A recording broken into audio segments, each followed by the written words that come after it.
Okay, I'm going to discuss a few more problems on the midterm review, and this is number 27. So it says, let theta be an angle in standard position whose terminal side contains the given point, 3, -2. We're going to compute sine and cosine of theta. So if we sketch this point, which lands in quad 4, and the angle that we're talking about is this angle, T, we really just need R, the radius of this circumscribed circle, to find sine and cosine. Okay, so this is not a Pythagorean triple, so we'll just use the Pythagorean theorem. It's 3 squared plus -2 squared is equal to r squared, or 9 plus 4 is equal to r squared, or 13. So r is the square root of 13. And r is always positive, so I know that this is a positive root. Okay, so then sine is y over r.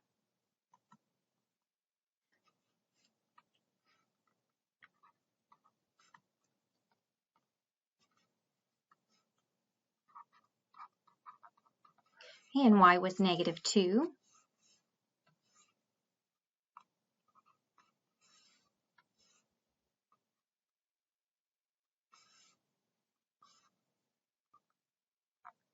And r was the square root of 13. And that simplifies to -2 square root of 13 over 13. And then cosine is x over r. And x was 3, so 3 over square root of 13. And that is 3 square root of 13 over 13.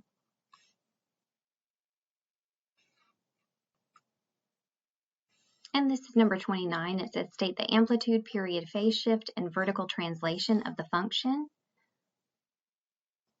Okay, so we locate A, B, C, and D.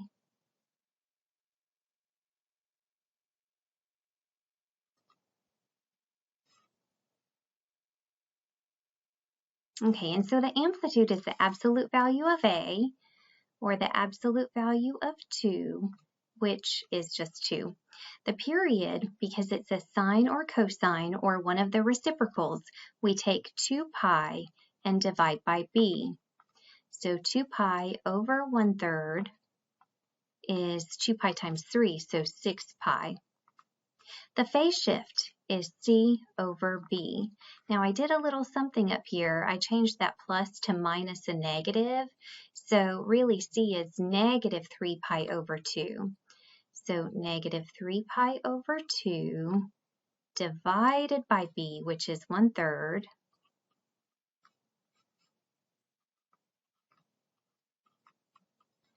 And that's -3 pi over 2 times 3. So -9 pi over 2.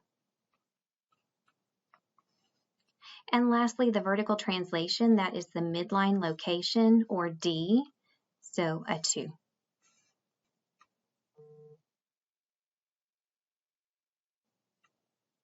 And number 31, it says let f of x equal cosine of x. On this interval, we are given f of x is square root of 2 over 2, and we want to solve it for x. And so really what this is telling us is to just replace f of x with square root of 2 over 2. And so an equation becomes cosine of x equals square root of 2 over 2. Okay, so I know on the unit circle there are places where cosine equals square root of 2 over 2. So we just have our unit circle handy, and one of those angles is here, which is pi over 4. And the other angle is down here, which is really, it's negative pi over 4, but we don't want to write that because I want to write it on this given interval from 0 to 2 pi. So we really write this angle, which is 7 pi over 4. Okay, so the two angles whose cosine value is square root of 2 over 2 that fall within this given region are pi over 4 and 7 pi over 4.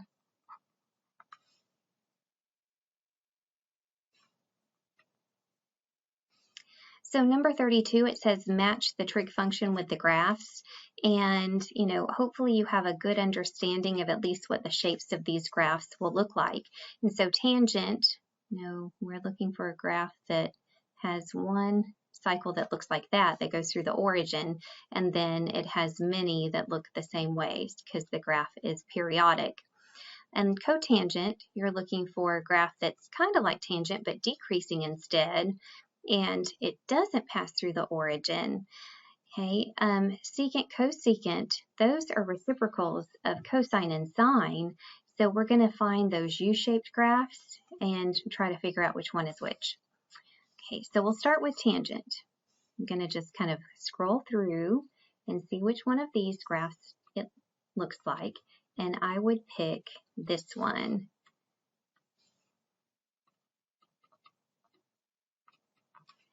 Okay, cotangent. Okay, is going to be this next one. Okay, so those are not so bad. Secant, cosecant, a little bit harder. So what I would do is sketch in a graph of what its reciprocal would look like. So kind of look at those maxes and mins and sketch in those points and kind of draw in a curve between them.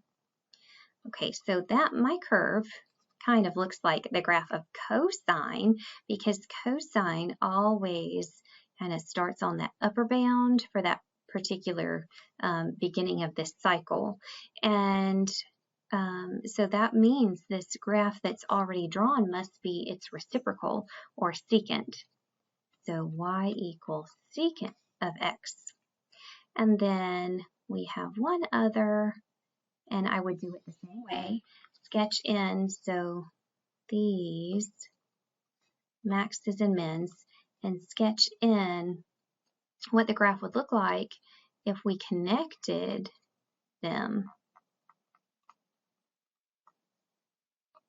Okay, and so it would look something like this, which passes through the origin and definitely looks like a sine graph. So that must mean this graph that's already drawn is its reciprocal, or cosecant. For number 33, it says, here is our function. We want to find the period and horizontal shift of the graph. We will do the same formula for period as we would for cosine. It's reciprocal. So we take 2 pi and divide by b. Okay, in this case, b is pi over 4.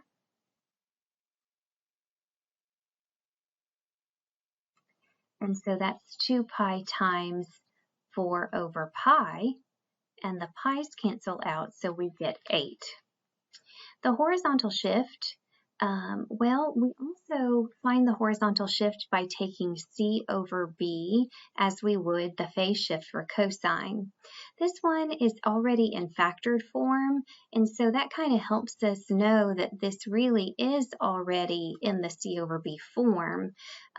But if you didn't see that, you would distribute, and so you'd get 2 secant of pi over 4x plus pi over 4 times 2, or pi over 2. And then you would see that c is negative pi over 2 and b is pi over 4. Okay, so however you do it, that is your goal, c over b. And again, make the signs correct, that this is a plus 2, so I'm going to make it a minus a negative 2, and I see that the horizontal shift is really negative 2.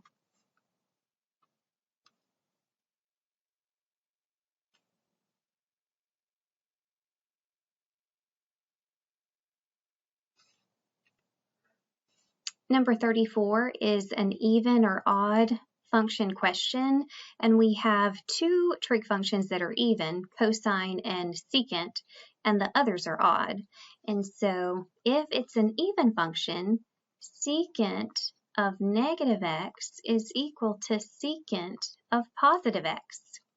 Okay, so if we're given secant of x is negative 1.5, secant of negative x is the same thing, negative 1.5.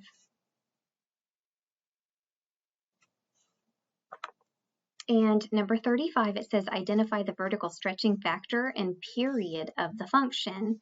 And so here we're given tangent, and you can get, here's your A, your B. Again, change that to minus a negative, and that would be your C if we needed it. I don't think we do though, because the vertical stretching factor is just going to be your absolute value of A. Okay, so 4. And the period, unlike the others, tangent and cotangent have a period of pi if there were no dilations. Okay, but because of this B, that means that there is a horizontal stretch or compression. And so we're going to take pi, the original period, and divide by B to get the new period. Pi over 2 is the period. And number 37, we want to state the amplitude period midline of this given function. And so the amplitude is, again, the absolute value of A, or 4. The period is 2 pi over B, or 2 pi over 1/3, which is 6 pi. And let's see, the midline. Okay, it is found with D. If there's no D, then the midline's at 0.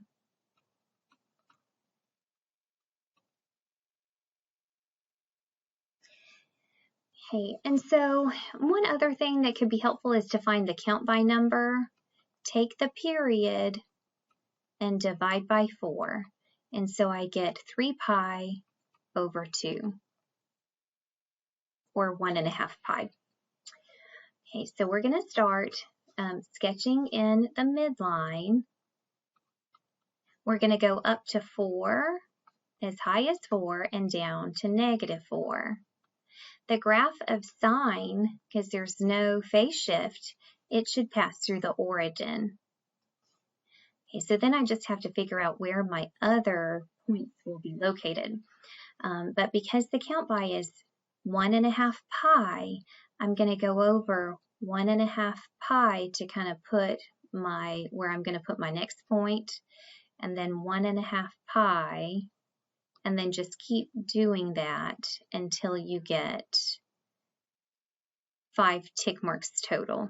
Okay, so 1, 2, 3, 4, 5, a total of 6 pi spaces because that's the period. Okay, so now we're ready. So 0, and then we're going to go up to the upper bound, back to 0, down to the lower bound, back to 0. And this is what our graph of sine should look like.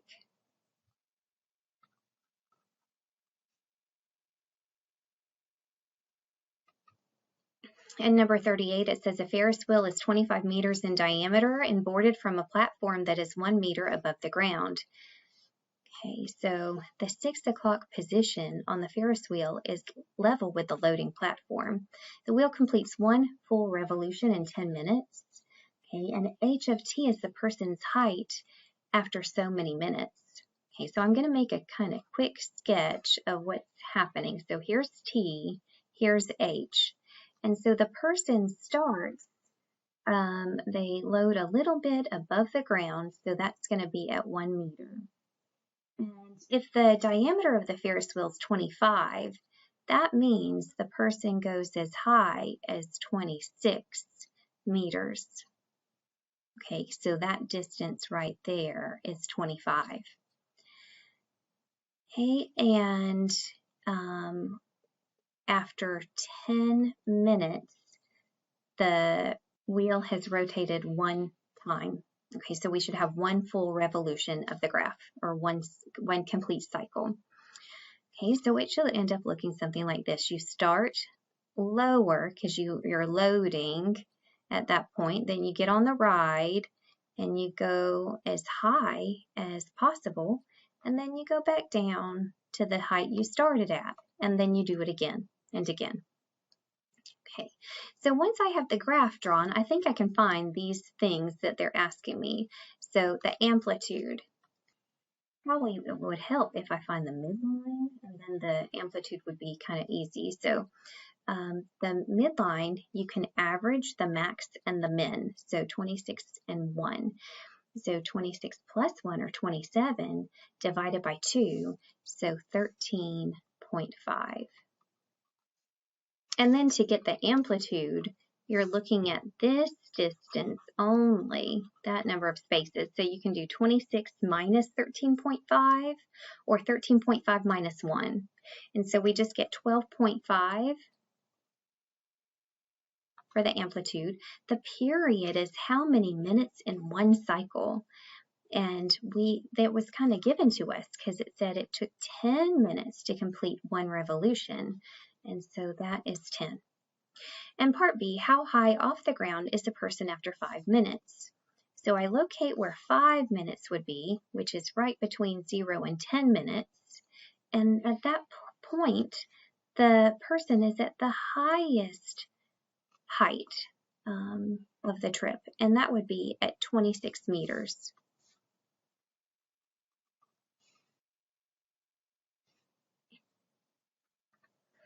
And skipping ahead to number 41, it says evaluate the expression, answer in radians, and we're finding inverse tan of -1.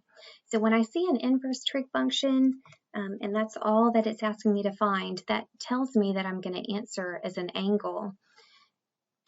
Okay, but inverse tan, we look for it in one of two places.